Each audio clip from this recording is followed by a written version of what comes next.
Hello student, मैं विष्णु दिवाकर। इस video में हम बात करेंगे बीए प्रोग्राम सेमेस्टर 4 की जो एजुकेशन बुक है आपकी स्किल एनहेंसमेंट कोर्स 2, जिसमें आपकी बुक का नाम है चिंतनशील शिक्षा। तो सेमेस्टर 4 के सभी स्टूडेंट्स के लिए जो चिंतनशील शिक्षा वाली जो बुक है, इसकी आपकी सारी वीडियोस जो है अब जल्दी से आने वाली हैं, आपके एग्जाम्स आने वाले हैं। तो चलिए, आज की वीडियो जो आपको होने वाली है वो फर्स्ट यूनिट से, यानी कि यूनिट नंबर 1, लेसन नंबर 1 जो आपका दे रखा है कि अधिगम कैसे होता है, संदर्भगत चिंतन, आलोचनात्मक चिंतन, संरचनात्मक चिंतन और विचारात्मक चिंतन। तो आपको पता है कि वीडियो ज़्यादा बड़ी नहीं बनाएंगे, तो हम इस लेसन के टॉपिक्स को जो है वीडियो के पार्ट 1, 2, 3 के अंदर कंप्लीट करेंगे। तो अभी हम बात करने वाले हैं पार्ट 1 की, जिसमें मैंने आपको यहाँ पर ऑलरेडी जो है हाईलाइट कर रखा है। तो लेसन नंबर 1 है हमारा कि अधिगम कैसे होता है, संदर्भगत चिंतन, आलोचनात्मक चिंतन और सृजनात्मक चिंतन और विचारात्मक चिंतन। तो अब इस पूरे अध्याय के अंदर हम अधिगम की अवधारणा के बारे में जानेंगे, सीखने की प्रक्रिया जो है उसके बारे में जानेंगे। तो सबसे पहले हम इसका इंट्रो देख लेते हैं कि इस लेसन के अंदर इसका इंट्रो क्या दे रखा है। तो यहाँ पर सबसे पहले बता रखा है कि अधिगम को परिभाषित करना बहुत जटिल है। अब अधिगम का मतलब क्या होता है, तो मैं आपको बता देता हूँ कि अधिगम को यानी कि हम इंग्लिश में बोलते हैं लर्निंग। ठीक है, अधिगम होता है आपका लर्निंग। अब अमेरिकन हेरिटेज डिक्शनरी जो है उसके अनुसार अधिगम का मतलब क्या बताया गया, ये ज्ञान या कौशल प्राप्त करने की जो प्रक्रिया है, जो अनुभव है, उसको हम क्या कहते हैं, अधिगम कहते हैं, यानी कि लर्निंग कहते हैं। किसी भी तरह का ज्ञान हो, अनुभव प्राप्त करने के लिए चिंतन किया गया हो, वो अधिगम के लिए एक आवश्यक प्रक्रिया माना जाता है। चिंतन और अधिगम एक दूसरे से गहरा संबंध रखते हैं। अब अधिगम की जो अवधारणा है, यानी कि जो लर्निंग है उसकी जो अवधारणा है वो क्या है, तो सरल भाषा में हम कह सकते हैं कि अधिगम को किसी व्यक्ति के व्यवहार या अर्जित ज्ञान में किसी प्रकार के अनुभव से आए परिवर्तन के रूप में परिभाषित करते हैं। आपने कुछ भी किया और उसके अंदर, जैसे बोलते हैं ना, success come from experience and experience come from bad experiences, कि सफलता अनुभव से आती है और अनुभव गलत अनुभव से। तो कहने का मतलब क्या है कि यहाँ पर बोला गया कि व्यक्ति के व्यवहार में किसी भी चीज को वो अर्जित करता है, किसी भी प्रकार के अनुभव को लेकर आता है और उसमें परिवर्तन होता है, तो उसे हम क्या बोलेंगे, उसे हम अधिगम बोलेंगे।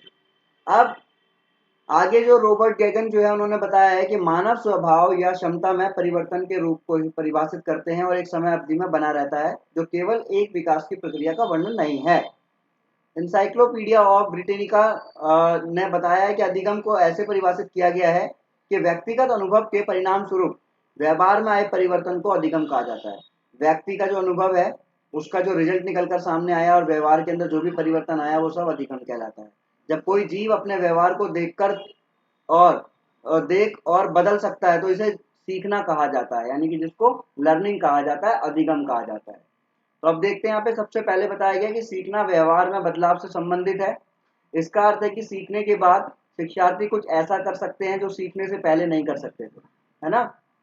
कोई भी काम है, जैसे सपोज आपके सामने कोई एक इंस्ट्रूमेंट है, ठीक है।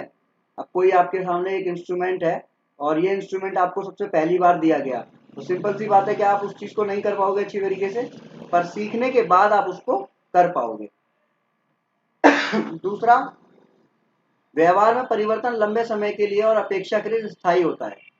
ठीक है, व्यवहार में परिवर्तन जो होगा वो लंबे समय के लिए होगा और स्थायी होगा। तीसरा है कि कुछ व्यवहार में परिवर्तन शिक्षार्थी के अनुभव के कारण होते हैं। अतः इन परिभाषाओं से हम सीखने की कुछ विशेषताओं की पहचान कर सकते हैं, जैसे कि सीखना एक सक्रिय प्रक्रिया है, एक एक्टिव लर्निंग। सीखना पूर्व ज्ञान पर आधारित है और इसके लिए शिक्षार्थी को प्रेरणा और संज्ञानात्मक जुड़ाव की आवश्यकता होती है। प्रेरणा यानी कि मोटिवेशन की आवश्यकता होती है। ठीक है, किसी भी एक शिक्षार्थी को सीखने के लिए मोटिवेशन चाहिए ही चाहिए। सीखना कुछ विशेष संदर्भों से प्रभावित भी होता है। अब सीखने के विभिन्न दृष्टिकोण हम पढ़ेंगे। सीखने के विभिन्न दृष्टिकोण क्या है? सीखना एक व्यापक प्रक्रिया है और जित्तू कृष्ण मूर्ति जो है उन्होंने बोला है कि सीखने को इस प्रकार से परिभाषित किया जा सकता है। सीखना अनुभवों का संचयन करना है। अनुभव यानी कि एक्सपीरियंस को इकट्ठा करना। यह किसी कार्य को करने का कौशल है। जब हम में से अधिकांश लोग सीखने के बारे में सोचते हैं, तो हम स्कूल में पढ़ने, किसी विषय या किसी कौशल में महारत हासिल करने के बारे में सोचते हैं, परंतु सीखना केवल स्कूल तक सीमित नहीं है। तो देखो, एक्चुअल में अगर कोई बोला जाए कि भाई सीखना, लर्निंग, तो लर्निंग कहाँ, लर्निंग का सुनते ही हम लोग सबसे पहले कहाँ अपना माइंड लगाएंगे, स्कूल। स्कूल बोले तो लर्निंग, पर ऐसा नहीं है। लर्निंग का मतलब है कि लर्निंग आप अपने जीवन में हर जगह पर सीखते हैं। जैसे बच्चे जो है कुछ पकड़ने के लिए अपने हाथ चलाना सीखते हैं, कोई भी युवा जो है आज के यूथ हैं वो गाना गाना सीखते हैं, डांस करना सीखते हैं, ठीक है, ये सारी चीज़ें सीखते हैं। अब जो आजकल की उम्र के जो लोग हैं वो ये सीखते रहते हैं कि आहार और व्यायाम में बदलाव करके वे कैसे दुरुस्त रह सकते हैं। आजकल की जो युवा जनरेशन है वो क्या सोचती है कि किस तरीके से एक्सरसाइज करकर और कौन सा जो है पौष्टिक आहार हमारे को खाकर जो हमारी बॉडी सही रहेगी।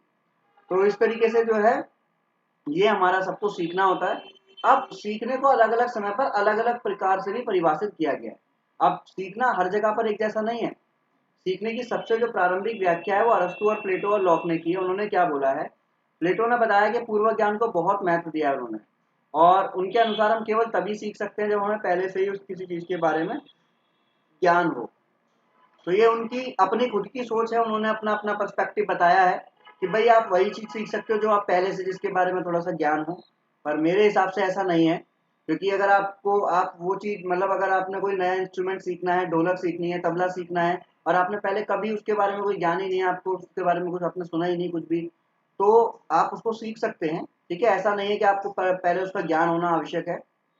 अरस्तु ने भी कहा कि हम चीजों को एक साथ याद कर सकते हैं जब या तो वे सामने हो या वे विपरीत हो और जब वे सन्निहित हो। यानी कि आपको बताया गया कि देखो सीखना जब भी आसान हो जाता है जब आपके सामने कुछ चीज हो, यानी कि विजुअल हो।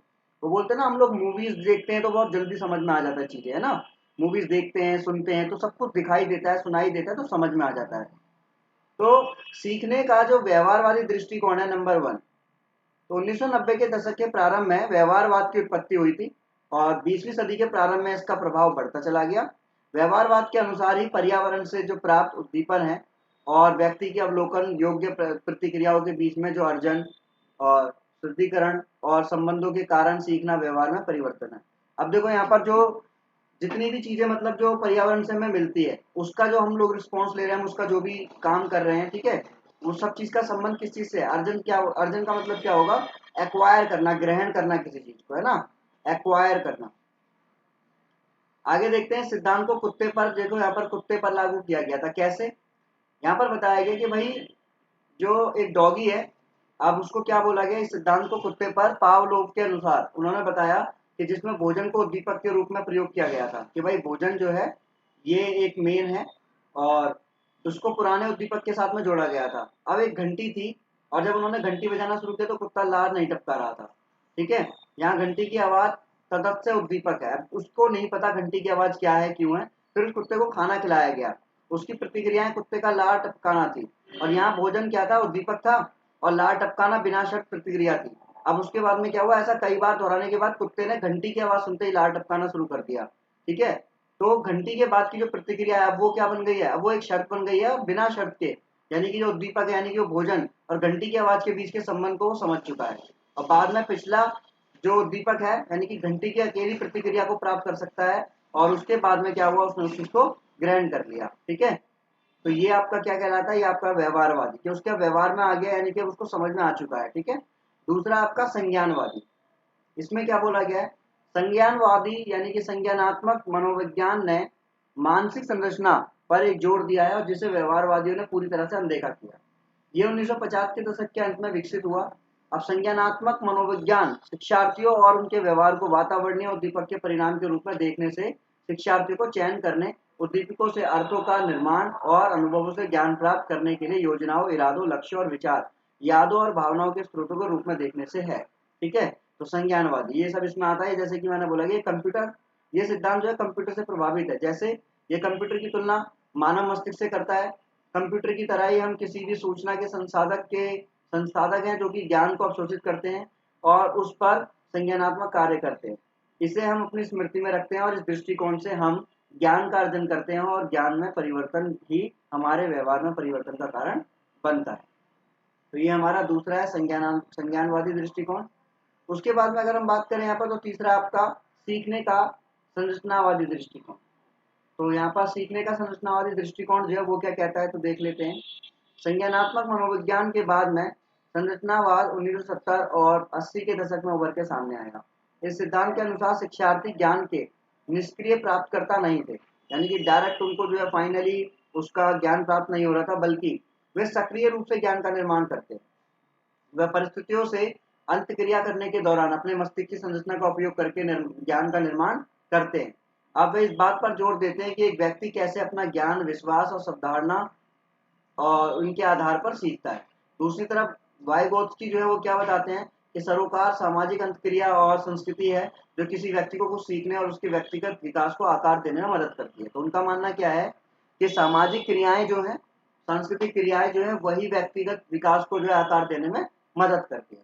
तो इस वीडियो के अंदर हमने ये बताया कि जो हमारा लेसन नंबर 1 है उसके अंदर अगर कोई क्वेश्चन आता है आपका तो आपको किस तरीके से अटेम्प्ट करना है। तो यही इसके 3 पॉइंट आपको बताने हैं और अधिगम क्या होता है ये बताना है। Thanks for watching.